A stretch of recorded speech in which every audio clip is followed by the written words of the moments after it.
Welcome, everybody, to another episode of our podcast. Our title of our podcast is Fatherhood Unplugged. Today, so sorry, we have Brian here with me. Today we're gonna try something different. We're gonna we have some topics that we want to talk about, but they're via video. So we're gonna watch some videos together and basically respond to them and how they kind of relate to our lives. So let me try to get this up and running.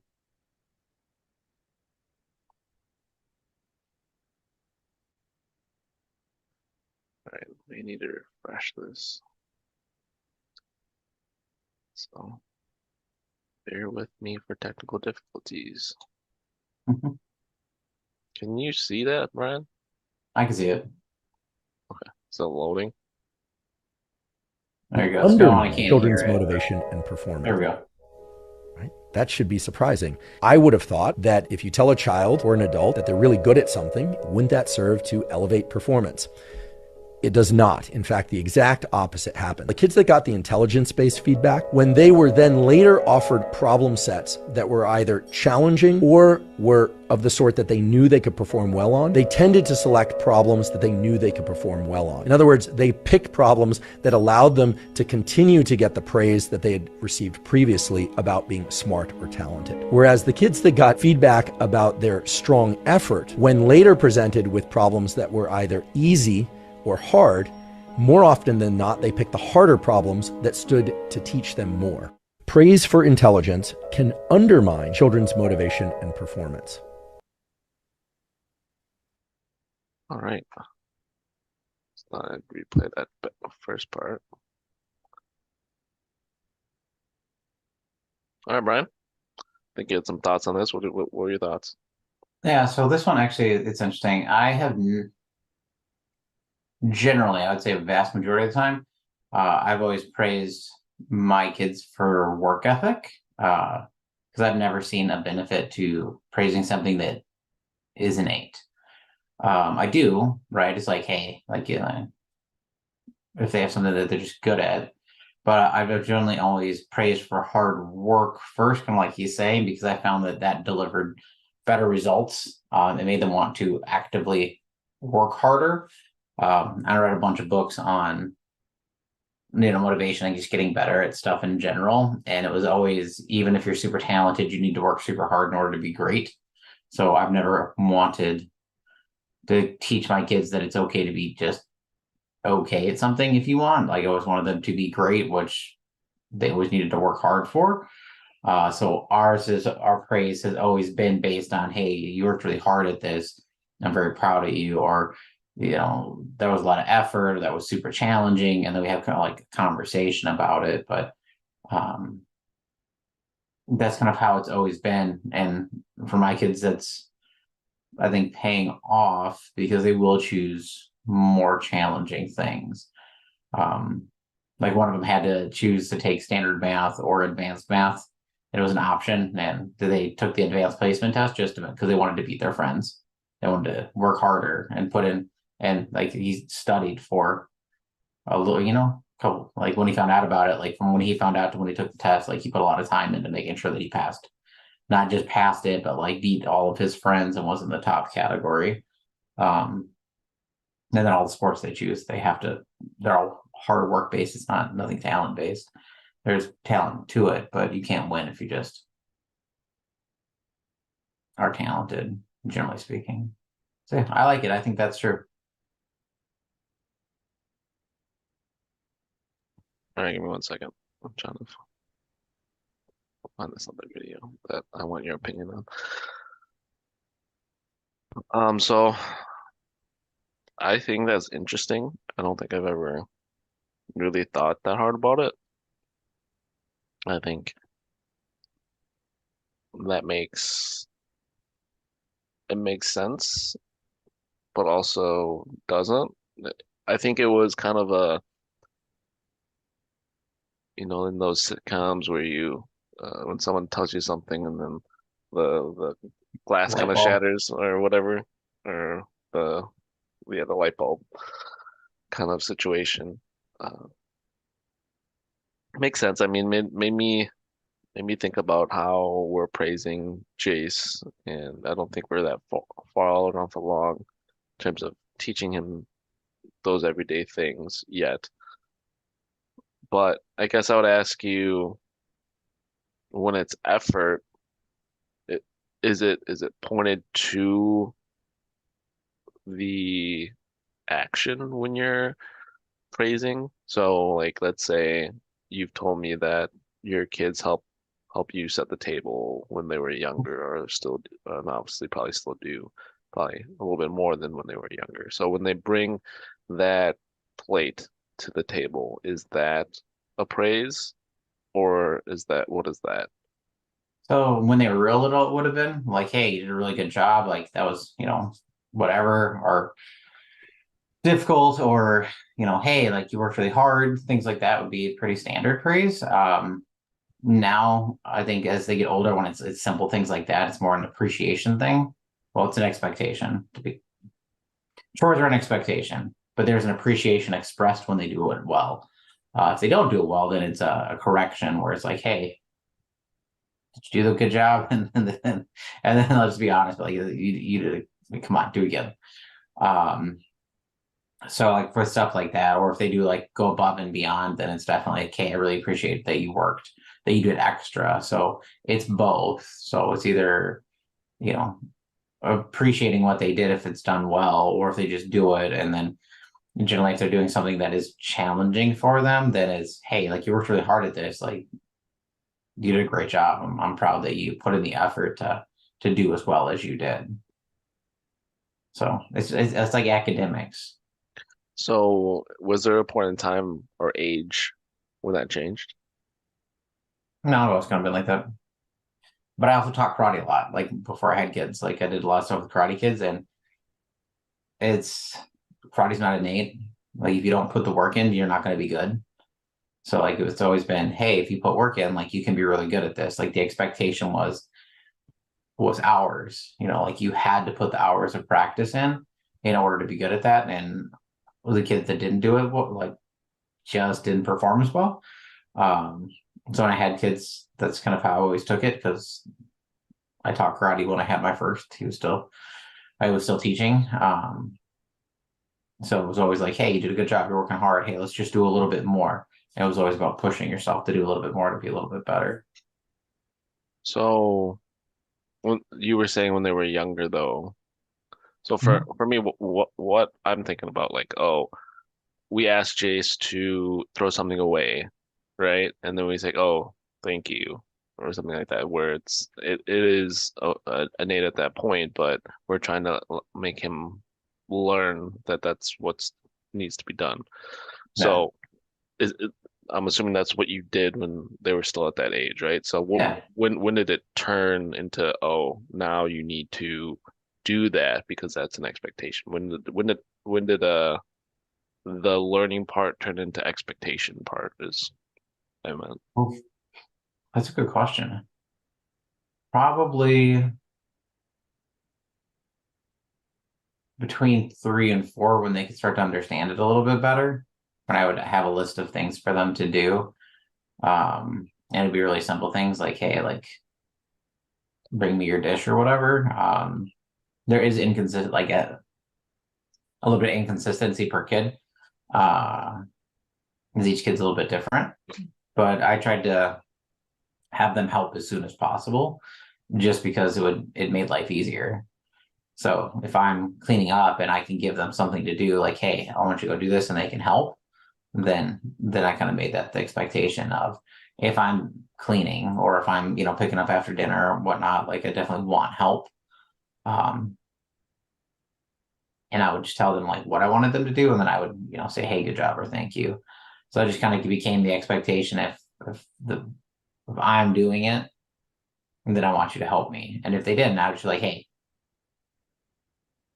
come on. And I would just give them tasks.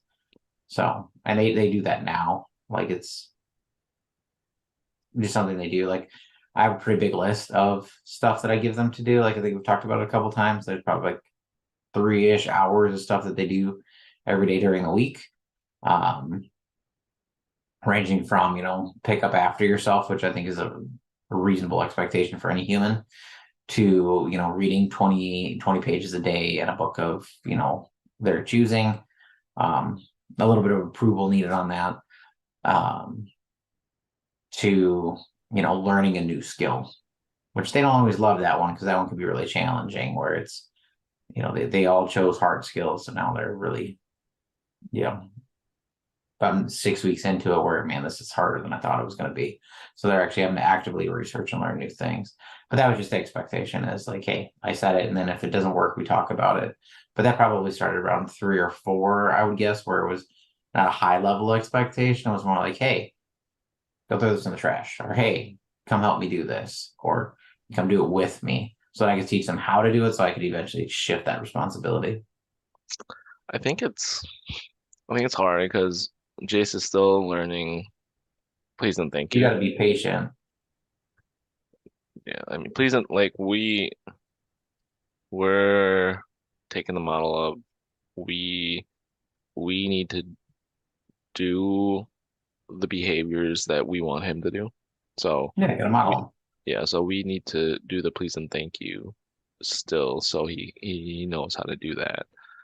So for us, it's I think once that happens, I think I I, I don't know if it's going to change. I think it might change a little bit. I think th this clip, I think if anything, makes me more self-aware of when I say thank you with him, and I think I will continue it until he knows how to say it. And because I mean, I actually saw another clip about how to teach your kid how to say please and thank you, and it was basically do that modeling, right?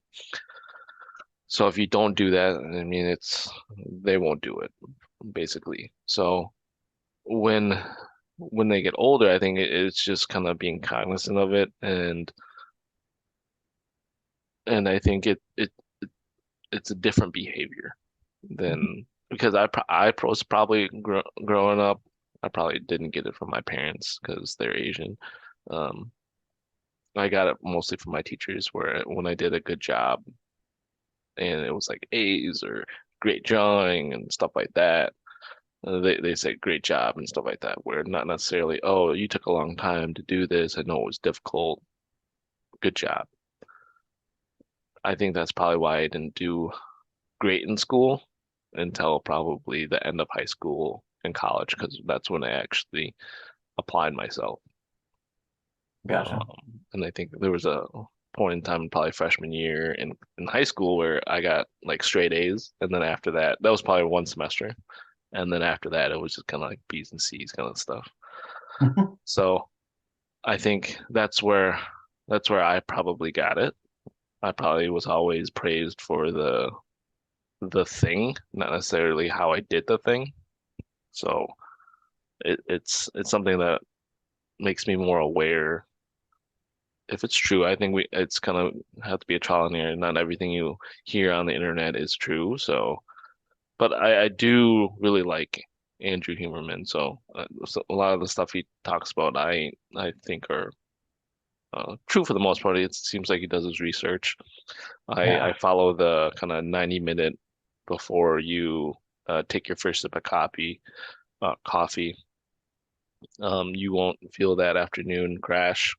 I don't know if you follow that, but it seems to work.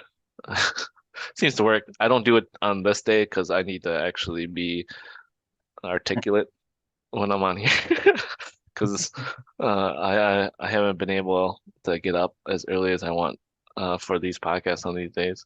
But that's how it is. I think yeah, it'll be something that I'll have to be aware of when as he gets older.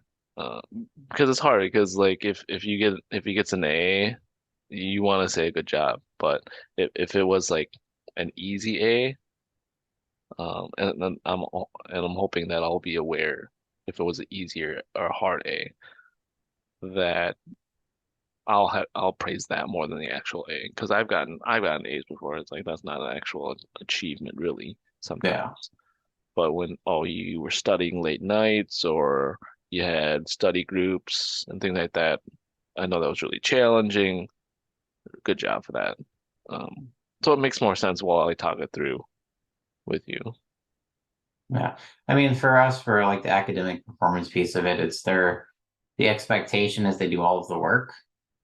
Like, and generally speaking, I'll be honest, like for my kids, um, that, the older ones have like more work. When they do all of the work, they generally get good grades. When they have a grade that's suffering a little bit, which is rare because, the expectation is you do all the work.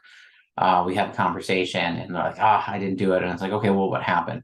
Oh, I didn't get through all the readings this time. Oh, we were on vacation and I missed an entire like day's worth of work and they didn't give me time to make it up. So like that's how we've built the value of, if it was easy, well, why was it easy? Well, did you do all the reading? Yeah. Did you do all the homework? Yeah. So you were prepared. Okay, so if you're prepared, it should be easy. Okay, it wasn't easy. Like what happened? Okay, you missed something. Okay, why did you miss something? And then we talk through it like that. So it's a preparedness thing where if you do all of the work, you're generally going to always be prepared. So that's helped them immensely with just being good to go. Um, where there's other times where he's like one of my kids will be like, well, I know all the answers. Like, well, you still got to do the readings. And then I'm like, what did you not know that was in the readings? And they'll give me a nugget of information where it's like, oh, like actually I did learn something. So that's kind of how I do it with academic performance. So Yeah, I think it's tough, and I don't know how the sports thing's gonna work either. But the academic part, that one's tricky for me because I never liked it, and I don't think you have so to like it, but if they do all of the work, it just prepares you for when you have an actual job. but yeah, I would agree with that. It's the building of the foundation of the work ethic. But when I say I don't like it, I think for me, I have trouble finding the purpose. Not Mhm. necessarily I don't like I could understand why I'm doing certain things, but a lot of things I learned I don't use today. So Oh yeah. I was just gonna say like my college degree, I'm not actively using it right now. So the things that I used today were that work ethic part. I really learned my work ethic from going to college, where I had a pretty crappy second semester my freshman year, and I was on a scholarship. So that was something that I got a lecture about, not from my parents, from my scholarship. They kind of uh, leaned in me quite a bit, Yeah. where it was dark. Because I mean, there was a possibility if it happened again, I could get my scholarship put on hold, and then basically be out of school, and that would have been something that I don't know what would have happened. So it was a trial by fire kind of thing with that, just learning and then also helping me be a little bit more articulate. Um, I don't think I was the same as I am now or uh, when I was in high school. I don't think anybody was like that, but I really focused on being a lot more articulate when I was in school. I don't know exactly how it changed, but that's something I always kind of paid attention to. So, and I think, yeah, a lot of things we learn, I think that's why I kind of like the homeschooling parents, where they can kind of control the curriculum. But again, they always have to go and try to pass the GED, right?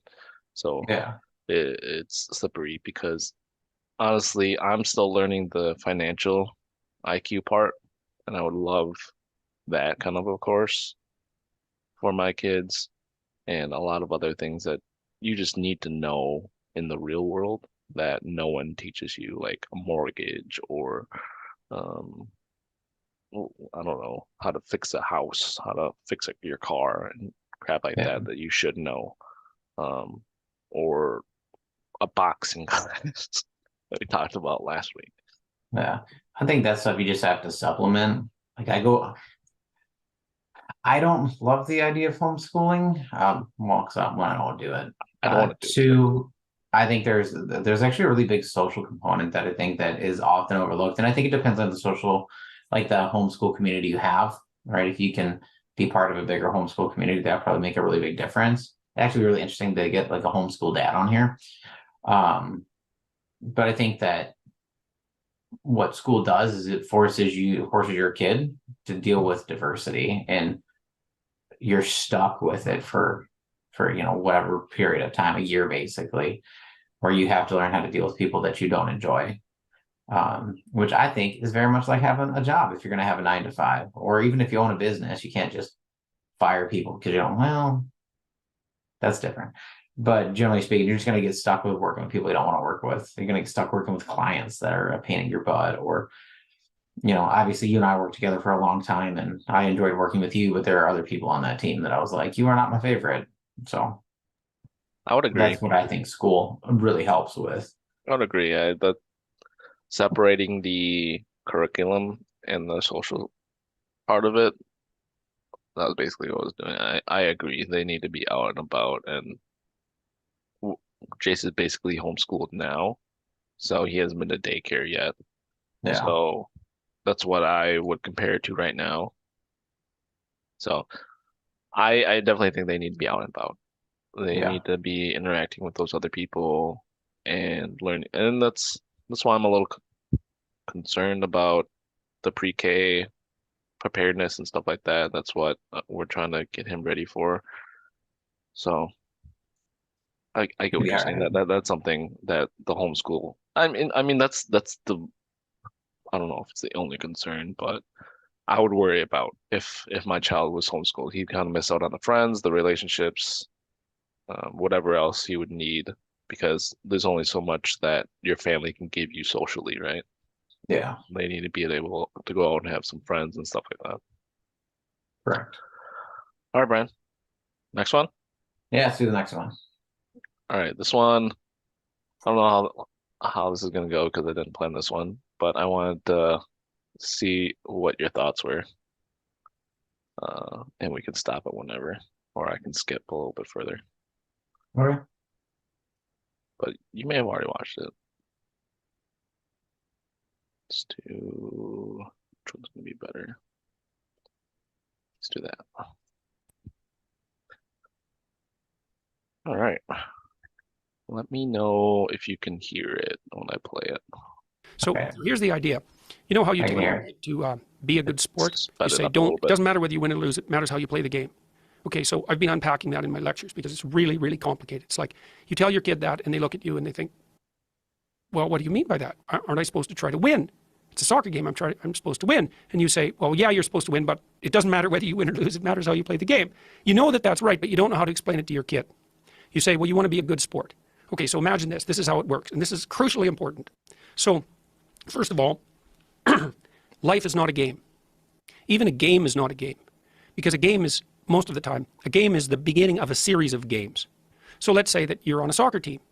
Well, there's winning the game, but the game isn't the issue. The game is the whole series of games. So maybe the game is winning the championship. And winning the championship and winning a game are not the same thing. And the reason for that is, well, maybe if you want to win a game, the best thing to do is to let your star player make all the moves. But if you want to win a championship, maybe the best thing is for your star player to do everything he or she possibly can to develop all the other team members.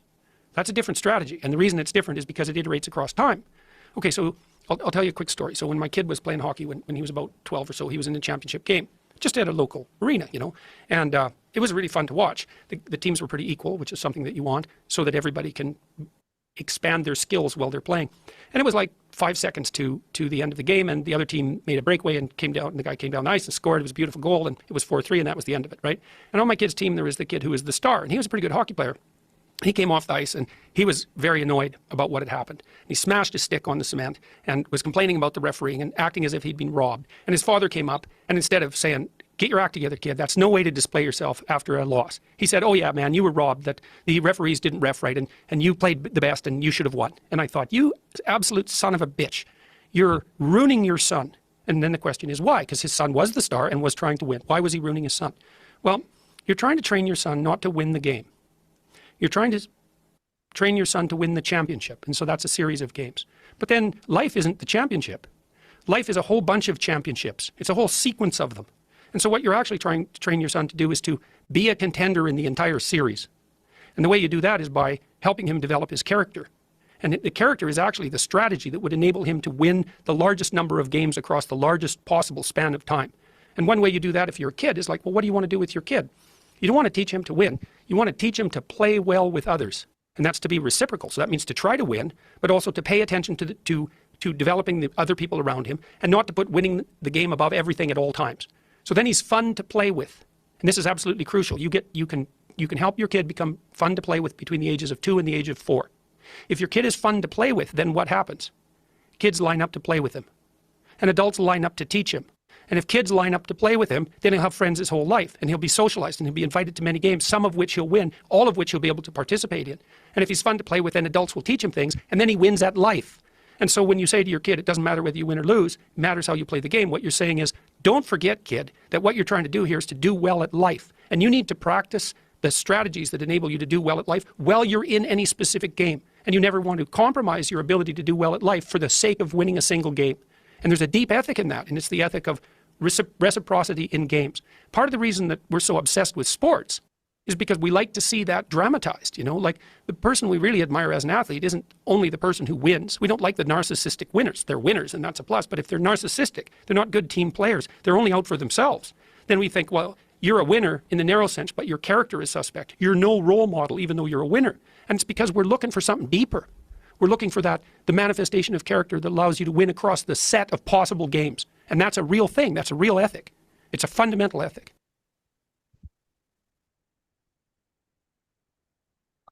All right.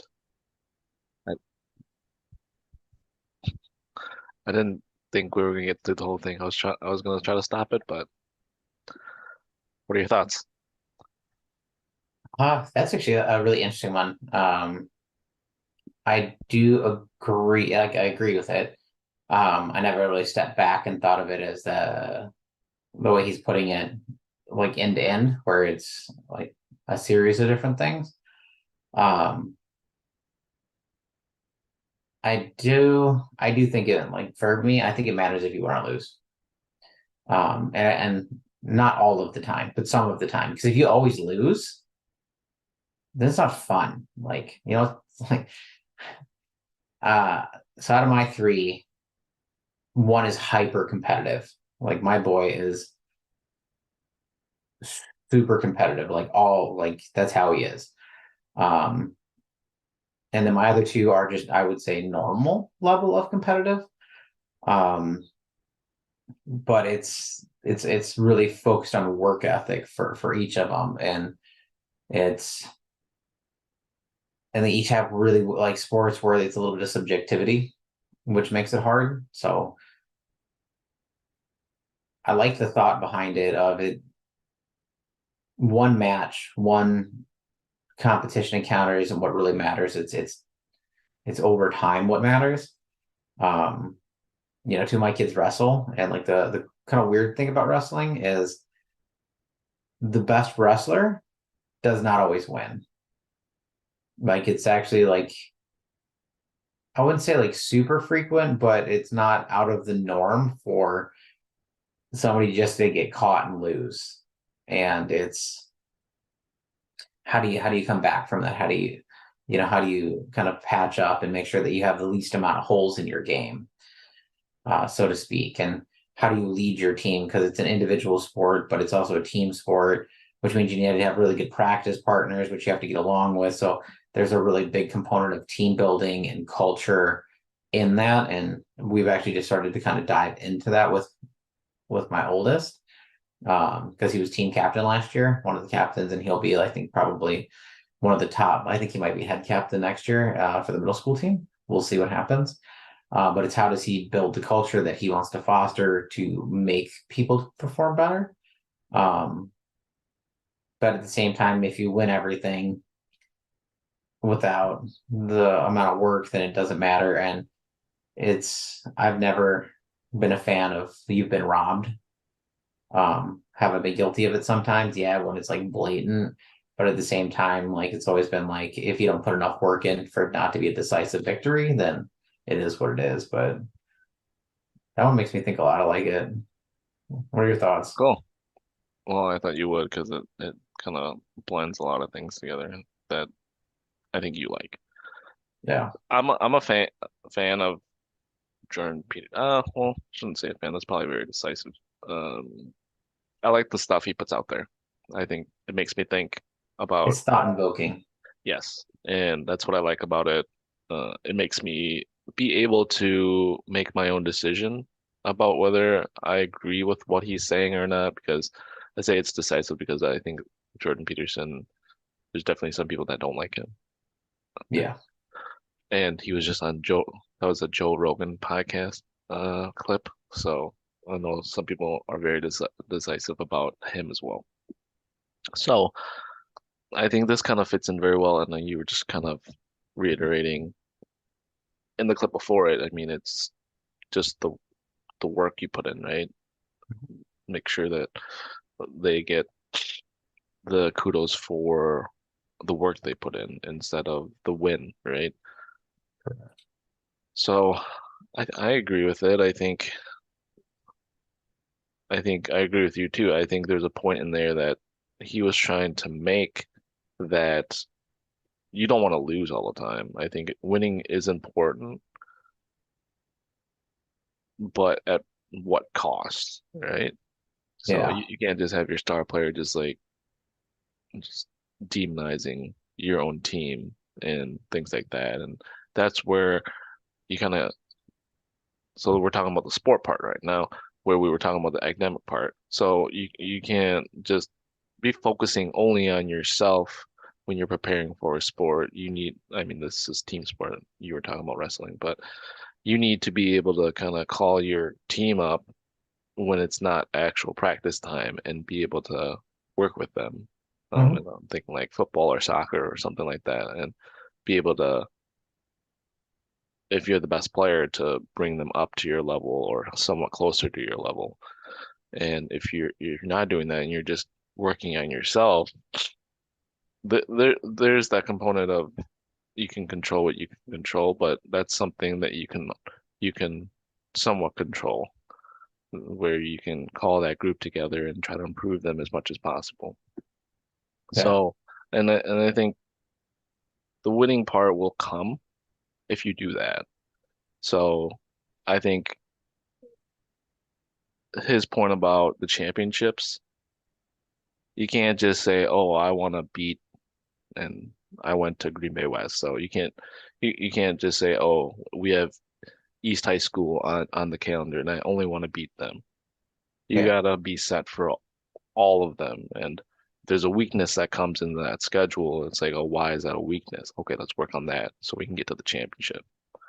And then yeah. I agree. when you look at it even further out, it's like life is a series of championships. So if you can prepare your kid for not just that one championship, but what does next year look like? What does 3 years look like? Okay, we're getting you ready for college sports, and then we're getting you ready for work or whatever. So I mean, that's kind of what you were mentioning in our last episode, where you get a lot of life lessons from Yep. sports. So I think it was interesting. I think it's something to think about again, and like it's very thought-provoking because I think I'm not there yet, but I mean, I'm gonna more than likely I'm gonna get Jason to sports. He's pretty Yeah. active. He's a runner, so I'm gonna have to have those kind of conversations with him. No, I think it's good. I think you have to have that like to, and I think there's a difference between wanting just to participate and if you have, a kid that wants to be great. I think there is a percentage. I don't know what the percentage is, but they need to have more wins than losses. But they can't just win all the time, otherwise they can't weather the adversity of loss. Um, and sometimes a hard loss will drive them even harder. Just to buckle down or to step back and look at what do I need to do different, things like that. So I think you need both. I don't know. I don't know if I'm there yet to say that he needs more wins than losses. I think I've been on teams. I mean, I guess I was on a basketball team for a year. I was on the tennis team for 4 years during high school. So we lost quite a bit. But I think the the conversation needs to be there.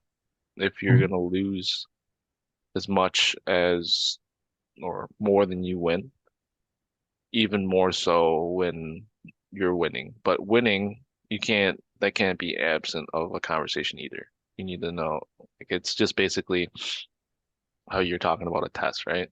Like, why was that Yeah. easy? Why was it like that? Maybe you should try this next time, or blah blah blah blah blah. And if you're losing, it's even more so that you need to do that, and they don't lose their joy of it, and also that they learn from it. And I think with that, if you prepare them better and have them work with their team more wins should come. But Correct. you can't always help the people that don't want to be helped. So I was in a school that athletes weren't as prepared and we didn't have as much funds as the people we were going up against. So those are some things that are just out of your control. Yeah. All right. Brian, you have any more thoughts? Do you want to move on to one more, or do you want to kind of wrap up?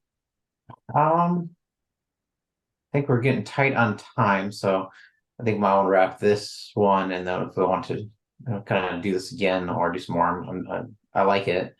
It definitely makes me think on the spot. Um, Kind of recap for my thoughts. So the way I work with my kids is it's effort is kind of the number one. Like, do you have to do all of the work? And we have big conversations about it quite often. So, and then it's we discuss wins. I think you bring up a good point. And again, my kids do combat sports, so it's we discuss wins and losses all the time because it's pretty rare that you have a really clean win.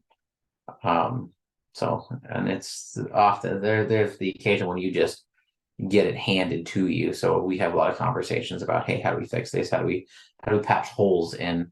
If we're doing well and we're working hard, where do we need to adjust effort to? Um, and we have those conversations academically, fitness, and all that jazz too. So I think consistency is when I talk about this a lot. I think it's really being consistent in having conversations and making adjustments to get to where you want to be. I think I think this is kind of all kind of new in terms of the dadding part with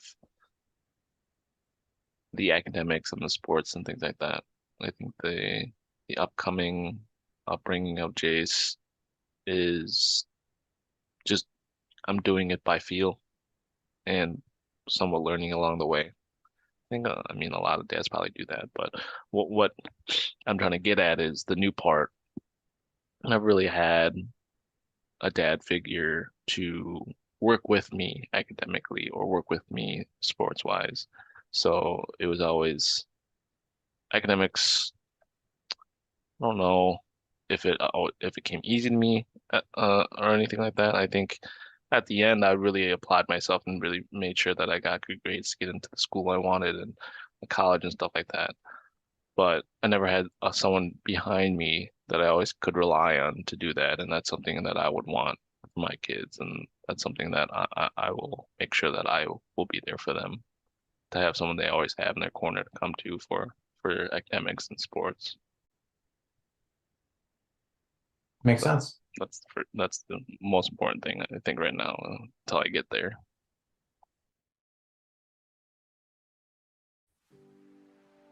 Thank you for listening to our podcast. Now, think about something that you can put into action immediately that you learned today. And if you think that there's someone out there that can really benefit from what they heard today, share it with them. Until next time.